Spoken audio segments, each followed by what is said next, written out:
Comedian is new to the teller line and he needs no introduction, but he told me to give you one anyway. So, an almost 3-year veteran, you know him from his work in that office, and sometimes that office.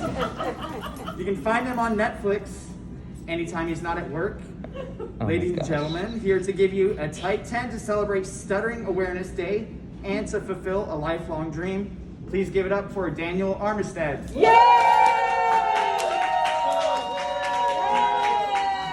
Good morning, Charleston Branch. Yeah. All right. I'm so glad to be here. Oh man, y'all, this is my first time doing stand-up, and I'm already doing corporates. All right. Listen, the jokes might get better. I don't know.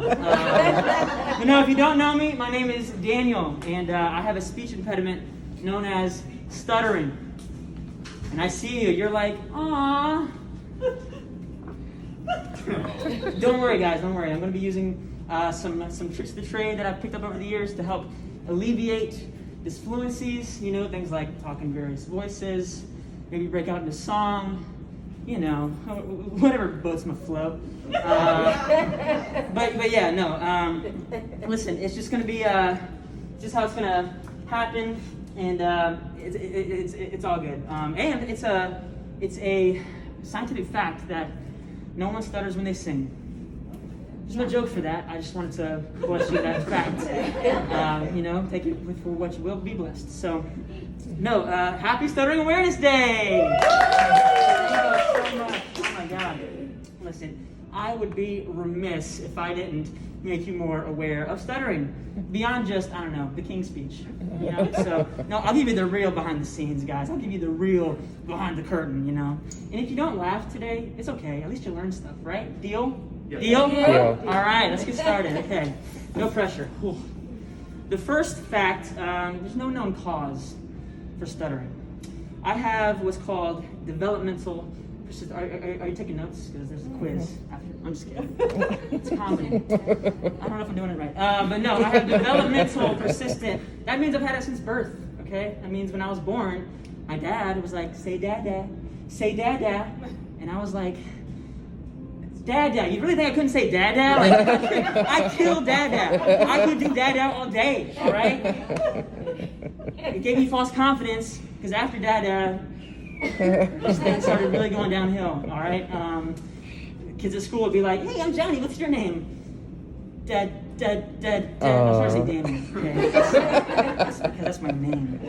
I didn't want anybody to think I was still saying dada like an idiot.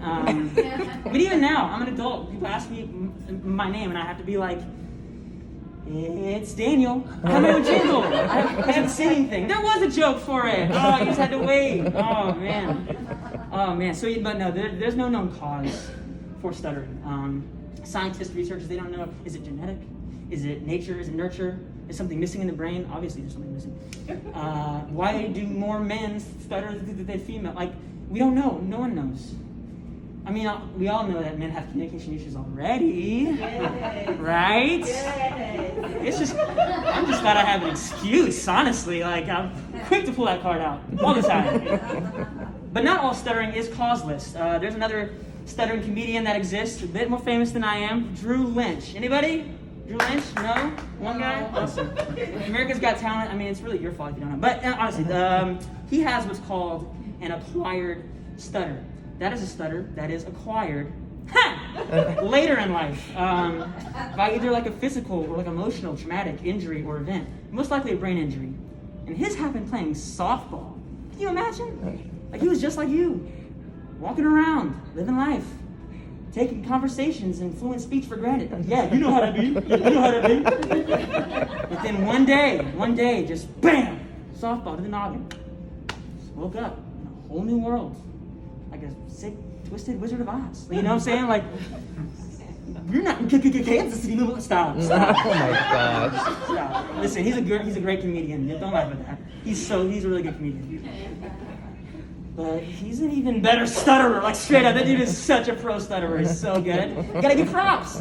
He's been stuttering how long? Like, I've been stuttering my whole life. He's better than me at everything, honestly. Except softball. Stop. God. That's on y'all. That's not on me. That's on y'all. That's not on me. Oh my God.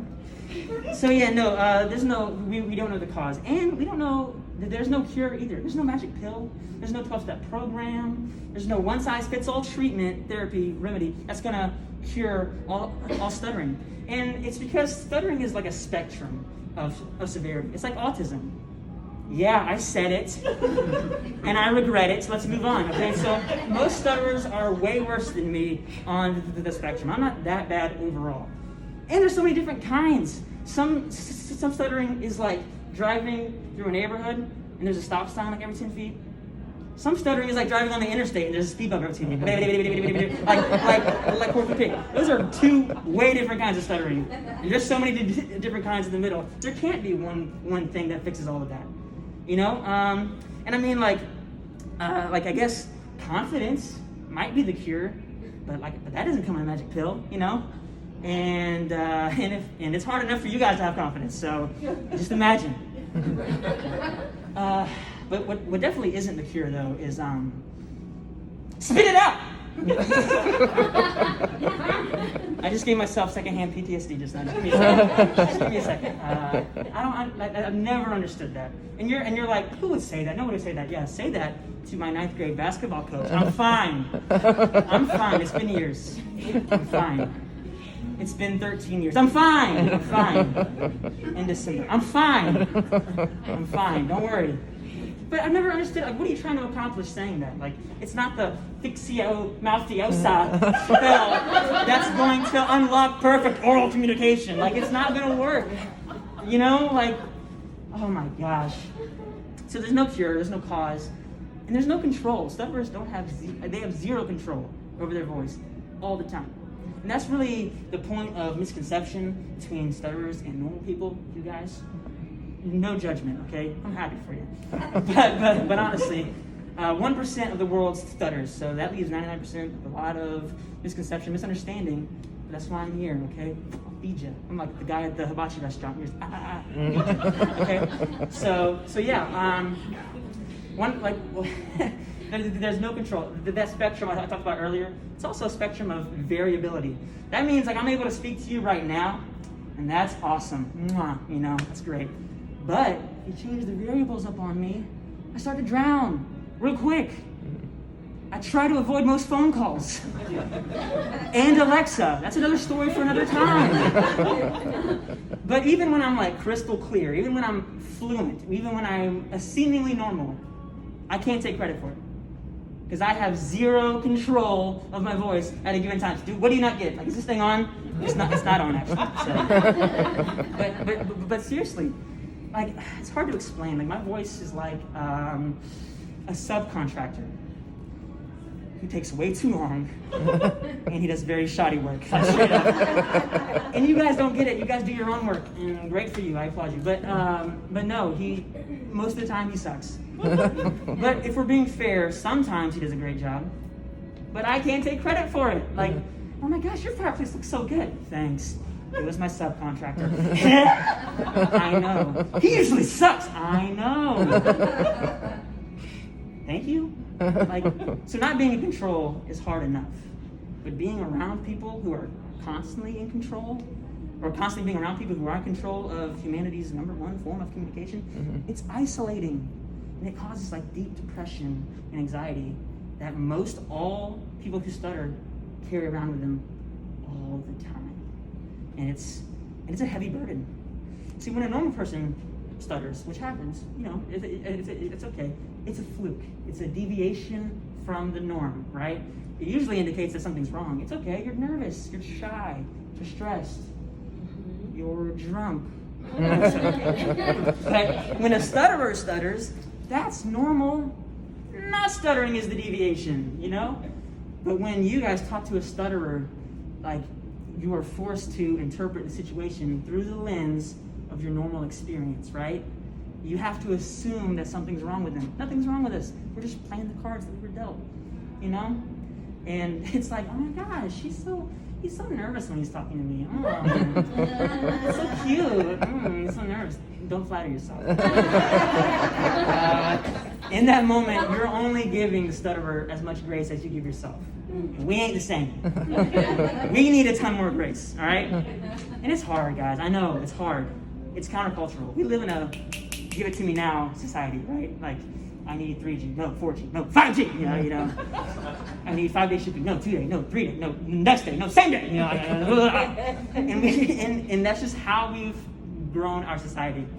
And we translate that subconsciously into our conversations with each other, okay? And it's okay. It's just what happens. And you guys don't know that. I know it because I feel the consequences of it. But conversations are like tennis. And you impatiently and subconsciously want the ball hit back to you the same way that you hit it over in the first place. But what you don't know is the guy you hit it to is paralyzed in both arms. Oh no! Oh, how could you know? He's decked out to play tennis. He's holding a racket. How's that possible? I don't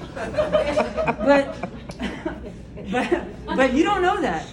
And so you're trying to be nice. Oh my gosh, you're so nice. We love you for being nice. But you naturally just want to coach him through it. You assume he's just like you. Hey, bud, you're good. Just pick it up and hit it, okay? Just pick it up and swing. No, you're good. Just pick it up. And you're so nice. Oh my God. You know what? I have a second ball. I'm just gonna hit it over, okay? When I hit it over, just hit it back. All right? You ready? Here it comes. Son of a gun. Okay. And oh my God, like in your mind, you're being so nice. But don't you see, like, it's kind of silly, counterproductive? Like, and when you realize, oh my gosh, she's paralyzed, you're just like, aww. Exactly. You see, exactly. But guys, all I'm saying is just look for the signs. You know, when you find yourself talking to a stutterer in the wild, I want you to be able to know the signs, look for the signs. And know what to do to help that person in the moment, okay? Don't say spit it out. We've established that. Don't laugh. Don't finish their sentence. Don't try to help. I mean, don't ask them to repeat themselves for the love of God. You know how hard it was to say it the first time? Like, what are you doing? Just and listen. And it's hard. I know. I find myself talking to another stutterer. I have to cancel the rest of my day. It's inconvenient. But in that moment, it's your job to listen, be patient, make them as comfortable as possible. Don't add to their burden that they're carrying around with them, because the alternative is just way worse, right? That's my time. You've been a great audience. My name is Daniel. Have a wonderful day.